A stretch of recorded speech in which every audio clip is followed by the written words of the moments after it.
Today we're going to take a look at a scripture that is one that can be difficult to understand. And I'm going to read it for you. It comes from the book of Mark in chapter 4. And it says this. It says, "Late that day he said to them, 'Let's go across to the other side.' They took him in the boat as he was. Other boats came along, and a huge storm came up. Waves poured into the boat, threatening to sink the boat. And Jesus was in the stern, his head on a pillow. He was sleeping. They aroused him, saying, 'Teacher, teacher, is it nothing to you that we're going to drown?' Well, awake now, Jesus told them, he said, 'Don't worry.' Jesus said to the wind, he said to pipe down and be quiet, and to the waves to stop. The wind ran out of breath, and the sea became as smooth as glass. And Jesus reprimanded the disciples. 'Why are you such cowards? Don't you have any faith at all?' They were in absolute awe and staggered. 'Who is this anyway?' they asked, 'that the wind and the sea are at his beck and call?'" You know, this particular scripture story reminds us that Jesus is not only God incarnate in flesh, but also Jesus, as being God, is in control of all of the elements that you and I face, all of the things that we go through in life. The disciples, though, they would have been taught that in God they can always trust. Now, this would have been passed down to them through the, teachings of the family, the teachings that they would have heard at the temple. They would have been hearing from their early on youth years. They would have learned that in God they can always trust. Now, here's a situation where the disciples are in a boat with this person who claims to be the Son of God, and yet they're filled with fear and anxiety. They're not really trusting in who God is. I want you to picture and put yourself in the same scenario. Now, I don't know if you have ever been in a boat, out in the middle of a storm. I know I have, and it's a pretty scary thing, because you don't have control. The wind and the waves are going crazy, the boat's tossing all over the place, and you just don't have control. You're kind of at its whim. And it's a scary place to be. These guys were in the same spot. And yet this one that they were trusting in, he's laying in the back with his head on a pillow, sleeping away. How comforting is that? The key here is not that Jesus was simply asleep in the back of the boat, but that he was sleeping on a cushion. You see, this was a planned event. Jesus, he grabbed this cushion, this pillow, and decided that he was going to take a little nap while they were going from one side of the lake to the other side of the lake. This was planned, and I think Jesus used this as an opportunity to let the disciples really kind of look inside themselves to see how deep their faith was. They're traveling with Jesus, they're going to the other side, they've seen the miracles, they've heard the teachings, and Jesus said, "Let's go over there." And regardless of what comes their way, they should have trusted in him, don't you think? Yeah, we all would say, "Well, I would have, but would we really?" I showed a video during our in-person worship this morning, and it was a video of Simone Biles. We've all seen her and read the news articles and things lately about how she had the twisties and she pulled herself out of some of the competitions. Well, having a daughter that's a gymnast, I've come to understand over the years that when you're in the air and you can't tell where your body is in relationship to the ground, that's a scary place to be. That's how traumatic accidents happen. That's how gymnasts and people like that become paralyzed when they miss, the landing, or they hit the floor, when it's unexpected or whatever. So Simone Biles was having an experience with the twisties, they called it, where she couldn't tell where she was as she was flipping around in the air. And she backed out of the competition because she didn't want to hurt herself. She also didn't want to hurt, the USA's opportunity to win a medal as a team and so forth. She understood what anxiety was all about. I think it was the same kind of anxiety on the boat that day with Jesus and the disciples. I think they were scared to death. I think they realized that if something doesn't change, if they don't look at this and respond appropriately, then this is going to end very, very badly. The end of the story, I like it very much because it says that they became very much afraid. They were scared of the storm. And then they saw Jesus, and they saw what Jesus did, and then they got really scared. What manner of man is this? The scriptures tell us. Who is this, that can control the wind and the waves at simply his beck and call? By simply his will. I think that scared them very much to realize that, Jesus not only healed people, but all of this was at his fingertips.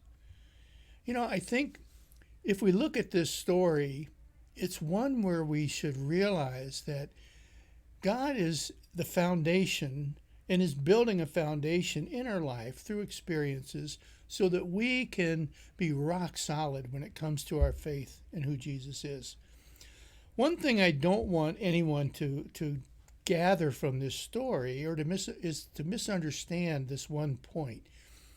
And just because they woke Jesus up and he fixed the problem, it doesn't mean that every time we have a problem or we go through a storm in life and we wake Jesus up, that he's going to fix our problem. It doesn't mean that at all. Look at the Apostle Paul. The man was, flogged several times. He was shipwrecked numerous times. He was chased out of towns and villages. He was stoned. I mean, you name it. This man went through tremendous trials and tremendous storms. And I'm sure the whole time he was probably praying his heart out. But it doesn't mean that Jesus was just woken up all of a sudden and going to fix the problems for him. No. You see, faith tells us that sometimes Jesus might fix those problems. But I think like the instant on the boat when Jesus calmed the storm and the wind and the waves, I think it was his opportunity to make these guys wake up and say, hey, look at how little of faith you have.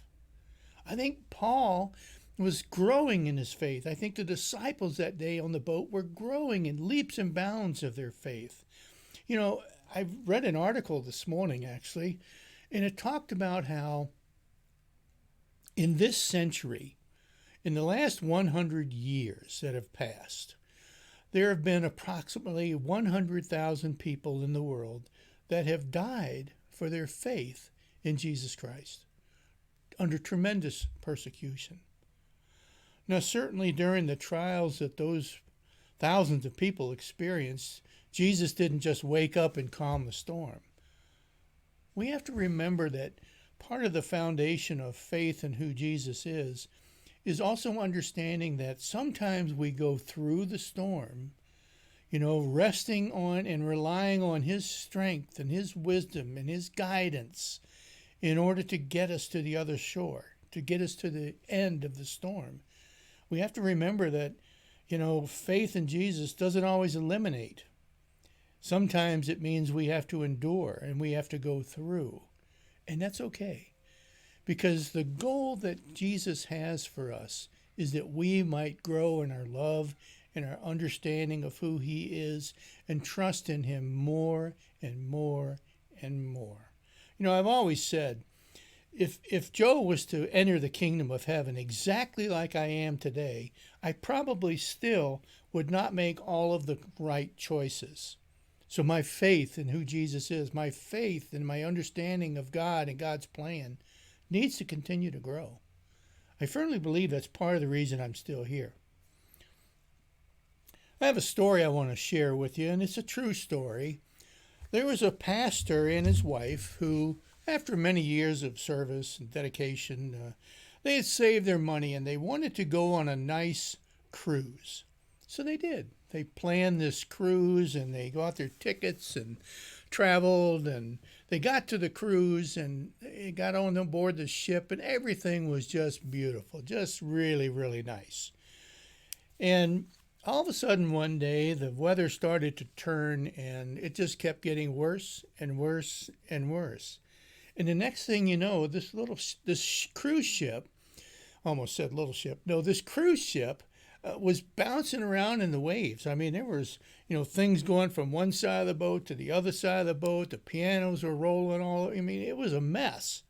This boat was being tossed and turned. Well, the pastor's wife was really, really upset.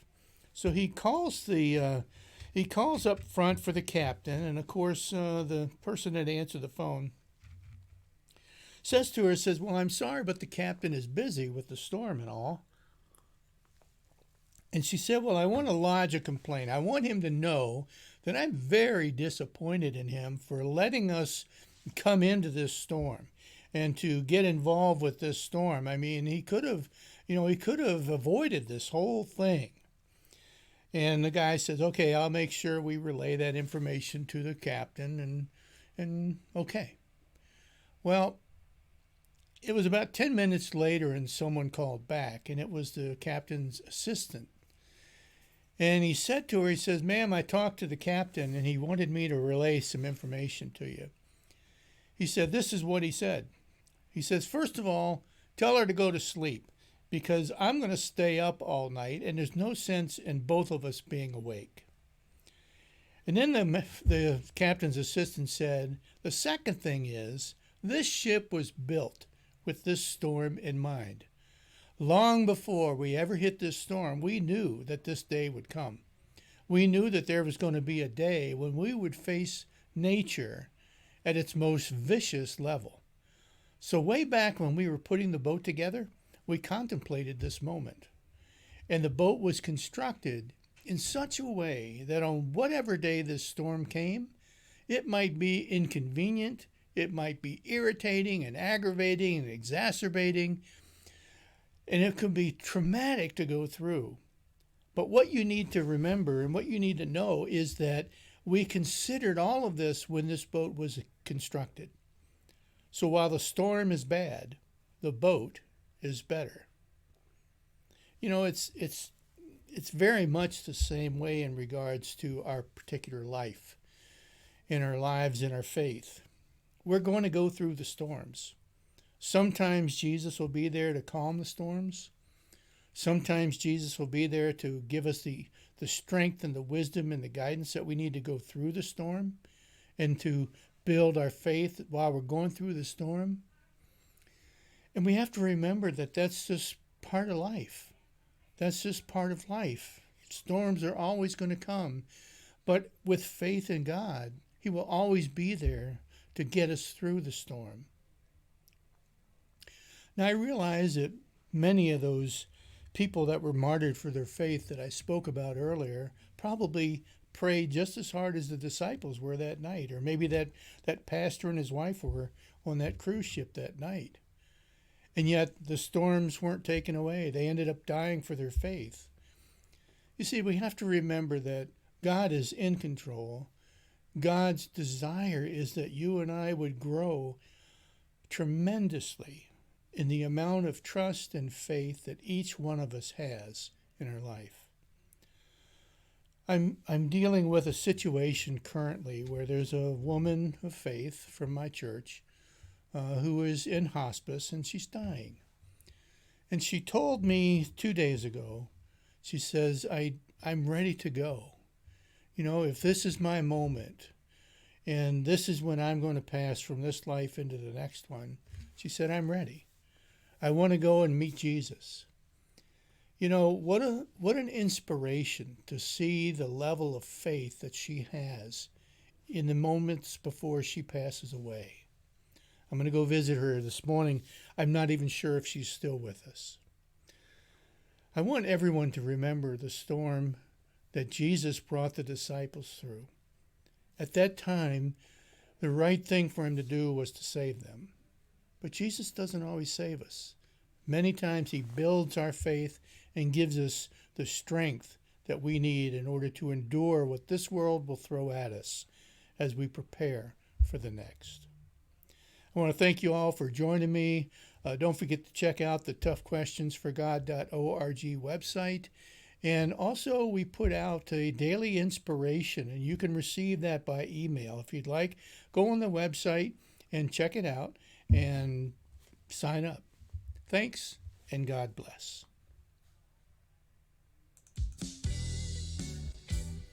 Tough Questions for God is a teaching ministry of the Rosebush United Methodist Church, where we challenge our faith with some of the most difficult issues.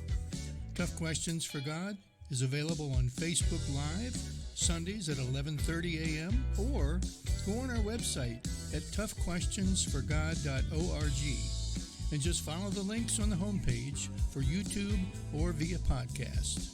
Thanks for joining, and don't forget to like and share. God bless.